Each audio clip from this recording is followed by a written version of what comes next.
Di video kali ini kita akan belajar jenis akar persamaan kuadrat.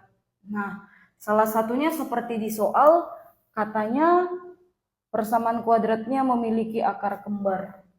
Nah, syarat akar kembar adalah diskriminannya nanti atau disimbolkan dengan huruf D kapital sama dengan 0.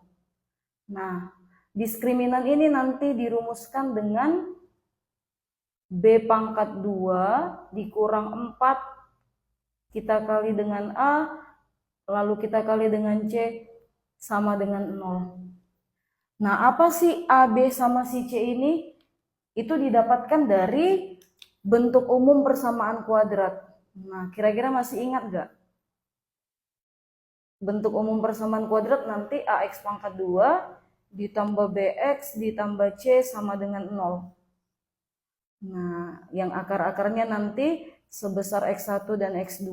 Makanya dia dikatakan persamaan kuadrat karena akarnya ada 2. Dengan syarat nanti A-nya tidak sama dengan 0. Kenapa kalau A-nya 0? Berarti 0 kali berapapun hasilnya 0 ya.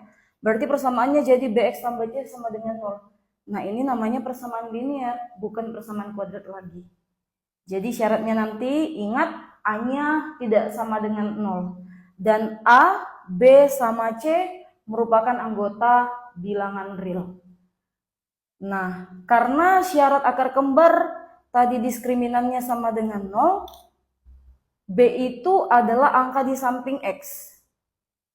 Ya kan? Nah, ini X, berarti si P tambah 1 ini si B, ini C. Nah, A itu angka di samping X kuadrat.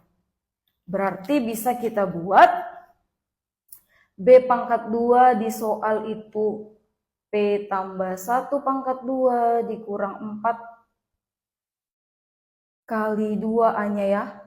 Terus kali 8 C-nya sama dengan 0. Oke, untuk mengerjakan ini teman-teman, langkah pertama si P kita kuadratkan. Berarti P pangkat 2 gitu. Terus langkah berikutnya kita kalikan semua angka yang tertera. Berarti P kali positif 1, positif P. Lalu kita kali dengan 2. Berarti tambah 2P. Nah, langkah terakhir positif 1 kita kuadratkan. Artinya positif 1 kali positif 1 ya. Berarti di sini tambah 1.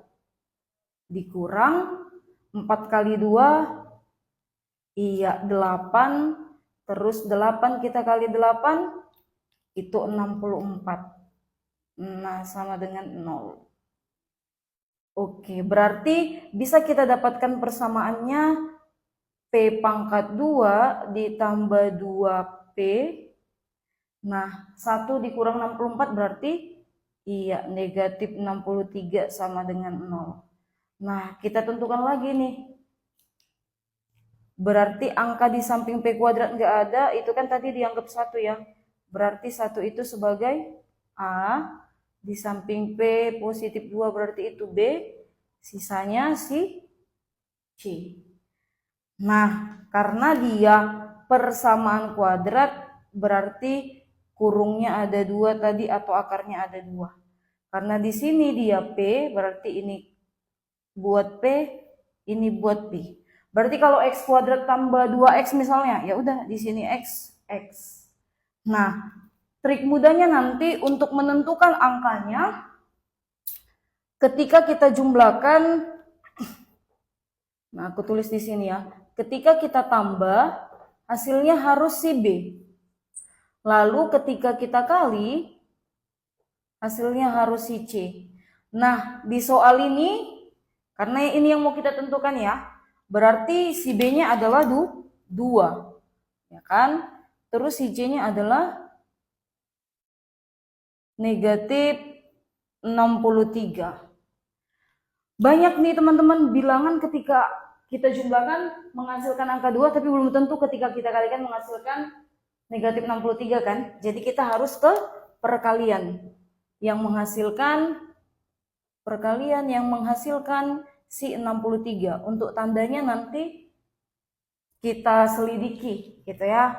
Berarti kita mulai dari angka 1 kali 63, 2 nggak bisa, 3 kali 21 ya, terus 7 kali 9. Nah, aku rasa nggak ada lagi selain 3 angka ini. Mana sih di antara 3 bilangan atau angka ini ketika kita jumlah menghasilkan angka 2? Kita jumlah atau kita kurangkan, boleh juga ya. Ini nggak cocok ya. Ini nggak cocok, berarti si 7 sama 9. Kalau dikurang, bisa menghasilkan 2 kan, 9 kurang 7. Berarti kita tulis di sini angkanya angka 9, terus di sini angka 7. Oke, tinggal kita tentukan nih teman-teman,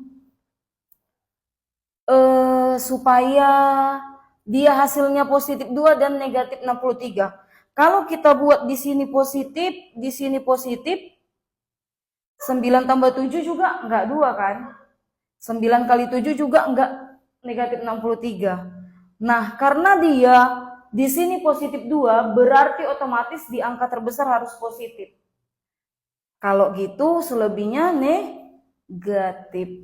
Nah, sekarang coba kita uji. 9, positif 9 kali negatif 7. Pas ya, negatif 63. Positif 9 kurang 7. Pas juga 2. Nah, nanti teman-teman perlu uji nih. Kalau seandainya Kak di sini kurang, di sini positif, min 9 tambah 7 kan min 2, udah salah di sini. Nah, pasti hanya satu sih yang benar. Berarti kita dapatkan positif 9 dan negatif 7. Untuk mendapatkan ini masih berupa namanya pemfaktoran. Ya kan? Kalau ditanya akar-akarnya, berarti yang kita dapatkan dari sini, P-nya sebesar min 9. Loh, kenapa min 9, Kak? Karena kita pindahkan ke ruas kanan. Ya kan? Atau sama-sama kurang 9 di sini, kurang 9 biar habis tinggal si P. Karena kan yang mau dicari si P. Nah, kalau ini berarti P-nya min 7 tambah 7 habis kan? Berarti di sini 0 tambah 7? Iya, 7. Atau kalau di sini negatif, hasilnya pasti positif. Kalau ini positif, pasti hasilnya negatif di bawah. Oke, berarti kemungkinannya jawabannya P sama dengan min 9 atau P sama dengan 7. Kira-kira di soal yang dapat min 9 atau 7, iya cuman D. Ini aku punya soal latihan buat kalian bisa jawab di buku soal latihan kalian dan boleh jawabkan di kolom komentar.